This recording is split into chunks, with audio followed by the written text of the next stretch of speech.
We live? All right. Oh, damn. I was supposed to set my. Hold up. Sorry, y'all. Let me set my thing. Let me set my thing. Let me set my things up. Let me do my things. Oh, no. I took a picture. Okay. Ah! I'm losing momentum already. No. What's going on, y'all? Mr. B Rockstar. We live with another episode. This is actually the first episode of this actual series, but I wanted to start this series because it was very important to get this topic off the ground, because I feel like we kind of talk about these things in certain situations, but we don't really shed light on what it really means and how it's really affecting our industry. That statement is "ain't no money in poetry." Ain't no money in poetry. And what I've come to realize in my journey, what's going on Instagram, I'm on YouTube right now, going live about let me put it in the thing right here. Ain't no money in poetry. We're talking about how this ain't no money in poetry. This whole phrase about there's no money in poetry. No money in poetry. Bam. Let me pin my comment so y'all can see. I'm not gonna be paying attention a whole lot to my Instagram, just so y'all know I'm on YouTube with it. Boom, here we are. We front row and center with it. Anyway, they say there ain't no money in poetry. They say there ain't no money in poetry. Well, I'm here to debunk some of these things. This is gonna be a super fast live, y'all. Super quick. I'm going live for 3 Fridays in a row, and I'm talking about 3 different types of poets who are the ones who say ain't no money in poetry. What's going on? Hello, hey, my first guest on YouTube. You're my very first guest on YouTube live because it's my first time going live on YouTube. Hey, friend, what's going on? Paul of the Raw. How you living, family? Welcome to the live. What up, Ebony? Yeah, so we talking our stuff tonight. We talking our stuff tonight, y'all. So there's 3 types of people who say there ain't no money in poetry. Let's just jump right into it because I'm in Baltimore with my family. Had to change of plans, so I'm in a whole nother city right now. That's why I'm looking kind of crazy. I ain't got my normal setup. But anyway, the 3 types of people is a baby shower. Anyway, the 3 types of people who say there ain't no money in poetry is either broke poets, okay, whack poets, okay, and sometimes poet. Broke poets, whack poets, and sometimes poets. These are the only 3 types of people who say there's no money in poetry. Because what I've uncovered in my 14 years of doing this, there's a lot of money in poetry. There's a lot of artists making money off of poetry. Sekou Andrews, Ed Mabry, Jasmine Mans, Prince EA, Just Mike the Poet, Sonny Patterson, Georgia Me.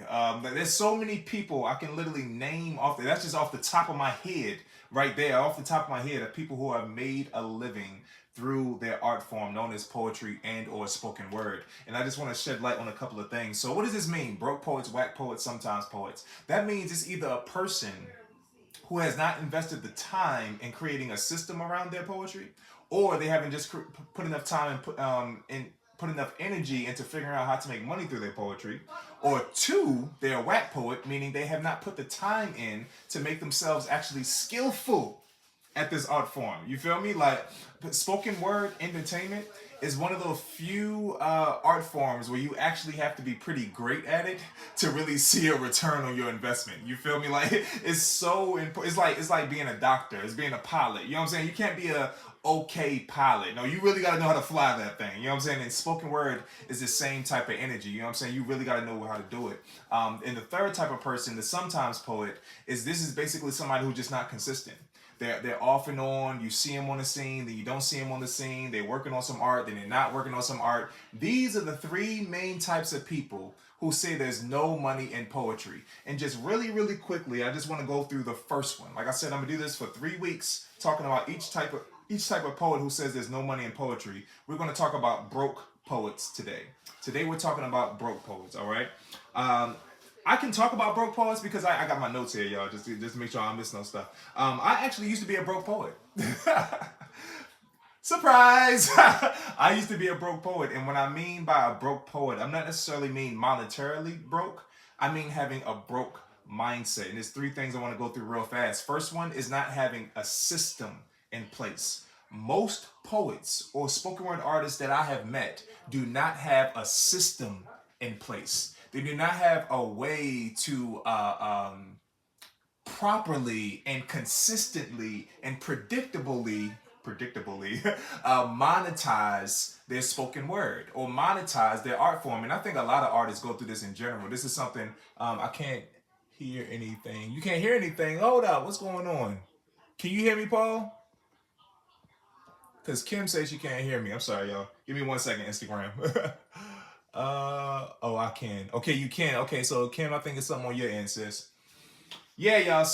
So yeah, you gotta have a system around what you're doing.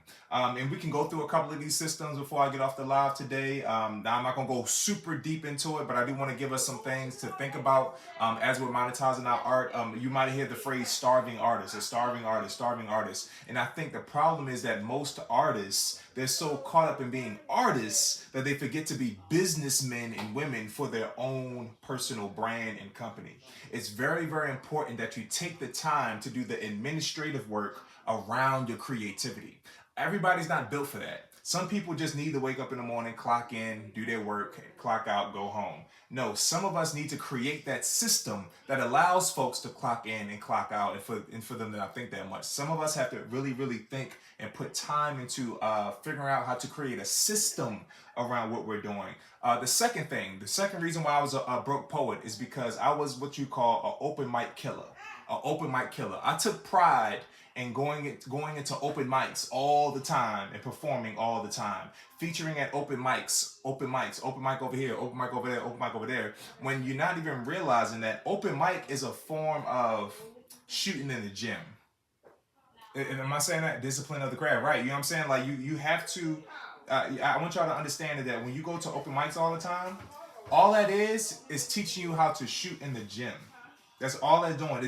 So basically, it's helping you pay the skills, but it doesn't help you pay the bills. Going to open mics all the time allows you to pay the skills, but it doesn't allow you to pay the bills. Because most open mics, now this is just right now, because times is changing, y'all. It's some dope open mic brands that are rising in the nation, and they're really, really gaining a lot of steam, and they're shedding great, awesome light on the open mic scene. But where we are right now, right now, you have to understand is that the open mic scene is where you shoot in the gym. This is where you get better at your craft. But it's not necessarily the last stop for how you go about monetizing your craft and getting paid what you're worth for your craft. You feel me? Getting paid what you're worth for your craft does not lie in the open mic circuit. That is a place to get better at your art, but it is not the place where you can just be naturally, you know what I'm saying, thinking that you're just going to be able to pay your bills off of that. That's not how this works, right? And that kind of goes into my last point, which is the reason why I was also a broke poet is because I was anti-value and anti-money. A lot of spoken word artists, poets that you'll meet, a lot of us, we speak truth to power. We type of activist kind of individuals. We don't, you know what I'm saying? We just be talking our shit on a lot of levels, and we just very, very open and candid about the corruption that's in America. And a lot of that is the economic corruption that goes on, right? A lot of us are anti-money. Money ain't real. Money is fake. Da da da da da da. All these things. Credit is stupid. Taxes are stupid. The government is stupid. We do that, right? And we get drunk off of that sauce. We as poets, spoken word artists, we get drunk off of that sauce, and before we know it, we're not even pursuing monetary goals. You know what I'm saying? We're not even thinking about getting paid for our art or what we should be paid for our art because we're so caught up in being real and being authentic and being, you know, all these things. And what we're forgetting is you can still be real and authentic and be realistic about the world that you live in. So I was the type of person, I was a nature boy. You know what I'm saying? I was anti-capitalism. But how can I run a company if I'm anti-capitalism? I'm gonna run a company in a capitalist society, and I'm anti-capitalism. That doesn't make sense. A lot of poets, a lot of spoken word artists suffer from this exact same thing. Being real means eating. Right. You gotta eat, shorty. You know what I'm saying? We gotta get in how we live. You know what I'm saying? It's so important, y'all, to understand the power of our words and the power of our beliefs. When we let these words and these certain belief systems and ideals seep into our system, our subconscious will start to play that out. And before you know it, you're living a life that's undesirable, or it could be a lot better when really you hold the value inside of you in your pen, in the microphone, in your album, and whatever it is you're moving that can save your life, that can redirect your legacy. You feel me? So it's very, very important to understand these things, y'all. Being a broke poet doesn't mean you're just broke. It means you have a broken mindset. ain't no money in poetry. You've automatically taken any type of money you was gonna make off the table. You've automatically accepted that you're only gonna get paid $100 to do a 30-minute set. You're gonna get paid that, you know what I'm saying? Like, no, we have to put value on ourselves. And I'm kind of speaking to myself when I say that, because what I had to realize is that I actually was undervaluing myself as a result. I've only gone up on my price 2 times in the 14 years of my career. And both of those 2 times came in the last 2 years. Like, for the first 13 years, I was charging the exact same amount as I was when I first started. And it wasn't until one of my OGs came up to me, he was like, bro, like, have you never heard of inflation? Rent go up, water going up, you know what I'm saying? Gas is going up, cars are going up, everything going up except for you. Well, that don't even make no sense. You feel me? So I immediately changed my price. I went up 300% the first time I changed my price, and I literally just changed the price again like 3 days ago. Literally 3 days ago, I had another conversation, and I realized I was still undercharging. Might still be undercharged. It's going to go up again, I'm pretty sure. But it's very, very important to stay true to what we got going on. Find events or places that you can perform and get paid. Exactly. So that goes into what I want to say. The open mic scene isn't the only scene for you to try to make money. Just like the poetry slam scene, and I'm gonna talk about that on a whole nother episode, because the poetry slam scene, people thinking that that's how you want to monetize as a poet, and some people are like spending their life savings to be slam poets. I don't get it, but it's a bad business model if you ask me. But the open mic scene is exactly the same. So I want us to consider to start thinking outside of the box. Baby showers, weddings, conventions. Sekou Andrews, he has pioneered the spoken word in the corporate space. So many companies call him and hire him for his services as a poet, as a spoken word artist, and he's getting paid thousands and thousands and thousands and thousands and thousands and thousands and thousands of dollars. He is getting to the bag. You feel me? It is very, very important to start thinking outside about birthdays, graduations, schools, strip clubs, your churches, all these places are nonprofits. All of these places are what we need to start thinking about when it comes to monetizing our art and being paid what we're worth for what we're doing, y'all. It's so, so important. So, so important. So a couple ways you can monetize. You can create your own original crafts. So I'm the creator of Poetry Pens by B-Rock, handmade buttons out of wood, metal, paint, and love. I started this like 6 years ago. You can drop albums. There's different ways you can monetize your album. You can start an event. Start your own event, an open mic, a poetry showcase, a poetry slam. B-Rock is back. What's going on, family? Yeah, man, it's so important, y'all, to think about these different ways. Let me see, what else is on my mind. I didn't bring my top 10 list. So probably the most important way that I'm monetizing right now is just through my education, just educating people on the things that I've gone through in the last 14 years. And I do that through POTS Alpha performance training. So I not only teach people how to perform better on stage, but I also teach them how to monetize what they're doing. Once you start getting buzz for what you're doing on stage, people are going to start hitting you up. They're going to want to follow you. Podcasting is good for your poetry. That's also an awesome one.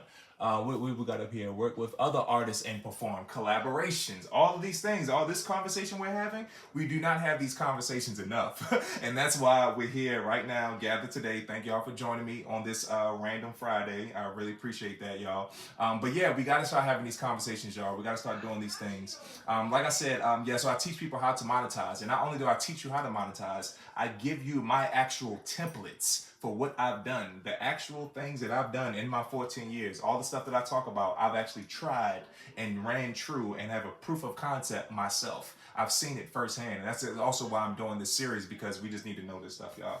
But I think that is everything I wanted to say.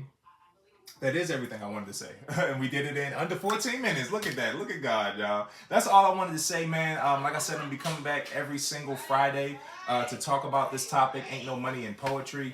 If you are interested in hollering at me more about the information that I know and how I can actually help you skip some steps and, have a kind of a cheat sheet to start your journey, you can kind of skip 14 years of work and just kind of get to the root of what you want to do. Go to a speech class and ask professors to give a course. You can sell your work as a course. Oh my God, there's so many poems that I've heard about mental health, about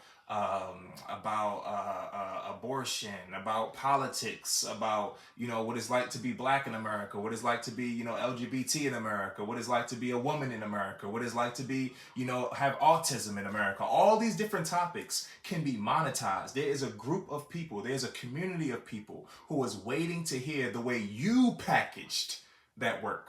You package that work in a specific way and it resonates with somebody and that has value. That's worth something to somebody. And you have to put a stamp on your name. Put some respect on your name, y'all. Put some respect on your name, man. We have to put respect on our name because nobody else is gonna do it. Man, I was doing some. I was gonna bring y'all some real deep facts, but I was like, I'm not even about to go that crazy deep right now. We're gonna wait till next week. Wait till I kind of get all of y'all in here.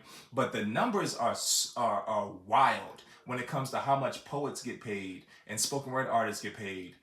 In relation to other fields, you feel me? It's so wild, y'all. Like we don't really question people who want to be singers and rappers or comedians, but as soon as we say, you know what I'm saying, I want to be a poet, ain't no money in poetry. Have done no research. Don't even realize poetry is in every single thing that you do. My man from Poet Life Podcast, Christoph Jenkins, he talks about this all the time. He said, there's poetry in everything that you do. And it's so true. It is so true, man. It is so true. Yeah, like I said, if this was interesting to you, feel free to drop in my DMs. Hit me up. I appreciate y'all for tuning in real fast. We are out of here. Like I said, I wanted to be a quick live. Ain't no money in poetry. Broke poets broken down. Next week, we talking about whack poets. Thank y'all so much. It's love. Represent. It's my first live on YouTube.